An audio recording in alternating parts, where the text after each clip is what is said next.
welcome back to KangBrosTV reaction video to Parker Chisora. We're still buzzing from the fight, from the whole event. The card was sick, you know. As it's been a long time since I'm saying, you know what, I want to tune in and trying to watch everything. So first of all, hats off to Eddie here in the Matchroom. There's a sick card. Now, Chisora loses again. Very close fight, split decision. What are you telling me? I called it. Perfect prediction from Eubank Jr. He said Joseph Parker win on points. I said that Parker may stop him late rounds, which didn't happen. But we both said Parker was going to win. That was the outcome. Was that the right decision? Closer than I thought. If I'm honest, I thought the fight was closer than I thought. But I'm okay with the decision. I'm okay with it. I don't think it was one of those where I look at it and say, I'm not. It wasn't as clinical as I expected Parker to be. I did say also in the video that I'm looking at this performance because the jury's out. Now, it's still very much so for me. That shows to me that he's not it. Wherever it is, it ain't him. Yeah, because he's not ready for them top level fighters. I don't think if he's gonna put that sort of performance in. But what I will say is, you can see that there's things that he's done differently all of a sudden. You know, he picked up from Andy Lee. I think he could have made the fight easier for himself. I thought his game plan was obviously to come on strong later rounds, which he did. I do think that he did enough to win the fight, but I can see where Chisora is vexed because he did, you know, he was the aggressor. But what you got to remember if you're Chisora is that if you're the aggressor, that doesn't necessarily mean that you're always going to win.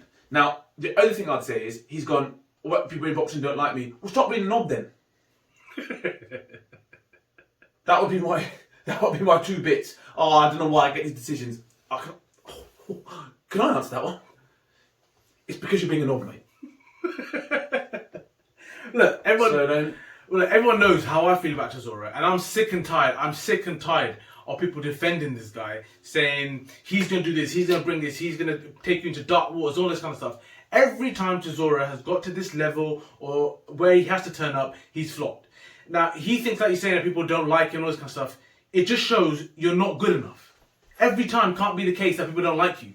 You just haven't got the extra bit to go the extra mile. That's why I think, and many people think you're a gatekeeper, right? So all this smack that you talk, and yes, I mean, it promotes the fight and all this kind of stuff, but I'm kind of sick and tired of it. Like, he used the same excuses for Usyk, which I told you it was so much easier to score than this fight.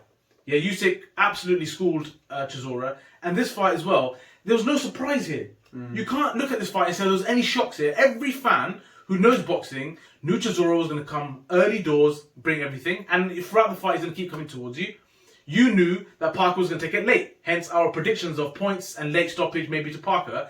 So there was no surprise here. So I don't understand why he's so shocked. I think you're harsh. And I do maybe. Bro, okay, before you go on, from round 6 to round 12, Chisora did absolute fuck all. And in the first few, you may have given something to Parker because you did a flourishes of Chisora. No, in the first 1 to 6, yeah, you may have given Parker the odd round. Right, okay. Because there were some flourishes in there that he did. From round 6 to 12, Chisora did fuck all. So I don't think I'm being harsh.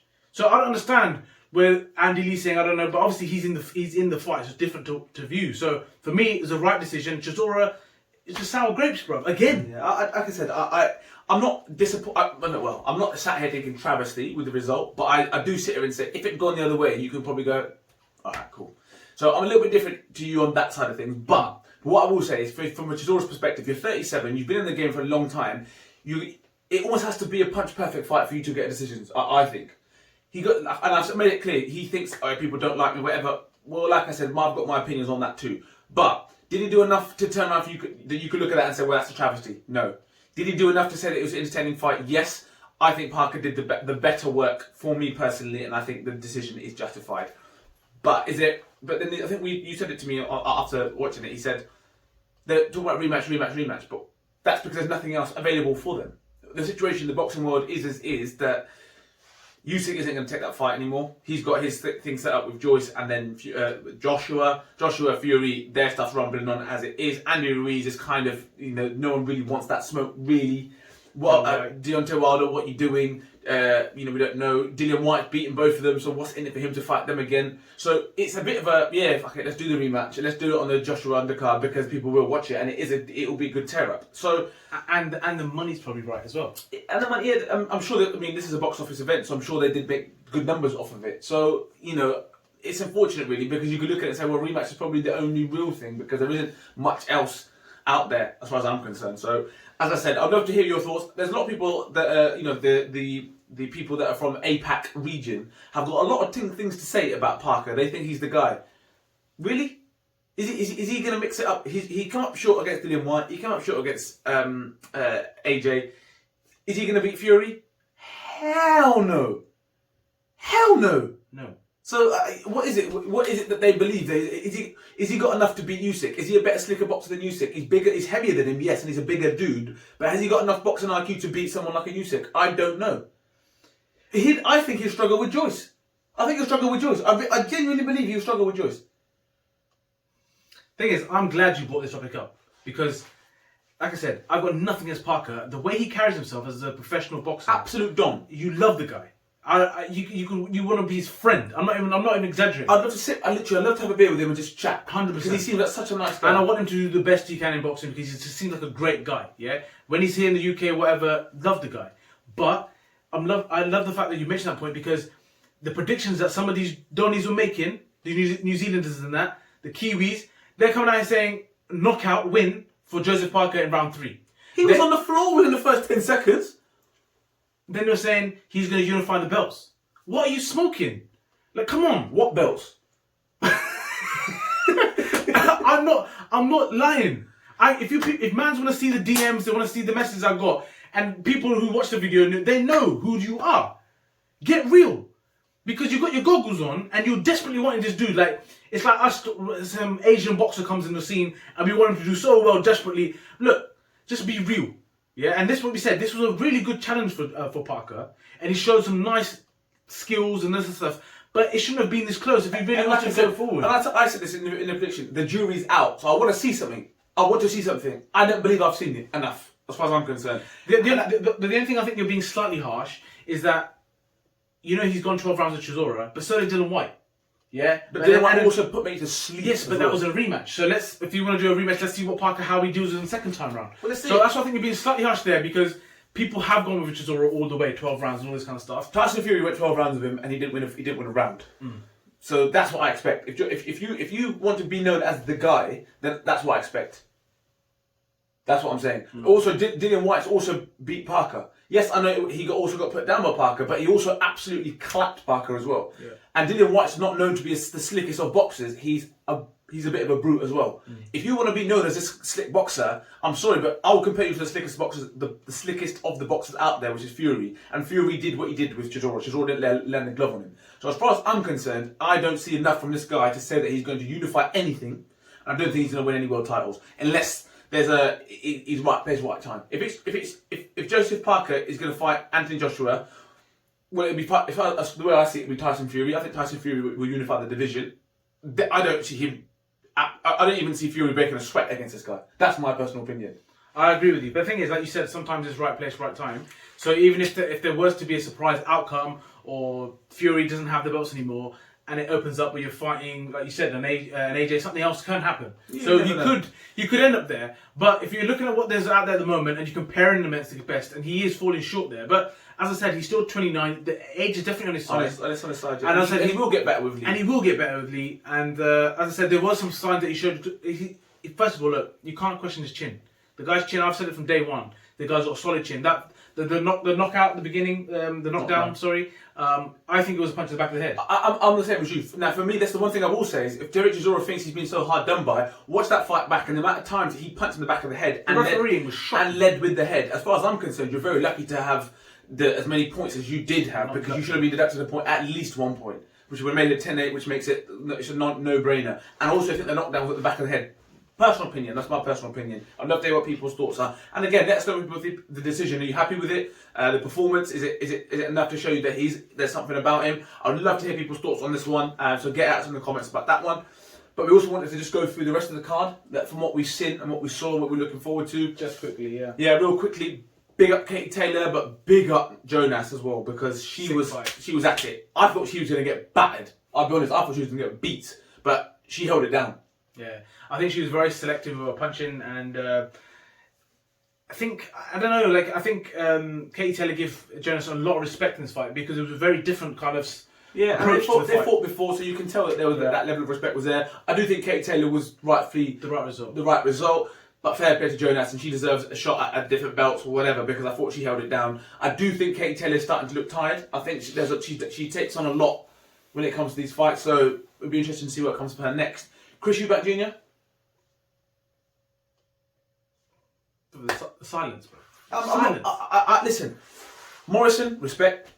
I think he knew his levels. I think he knows that he's not competing at the same level as Eubank Jr. I personally feel, but. I said to you, didn't I, after this fight?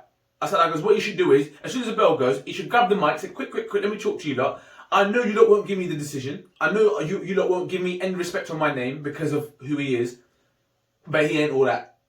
So whatever happens, he ain't very good. Because if you want to box, he should not be getting caught as freely as he did. And I'm not buying this whole, we wanted to get rounds in, we could have taken him out then. Yes, you had him troubled, but he actually had times where he went to try and take him out and got caught.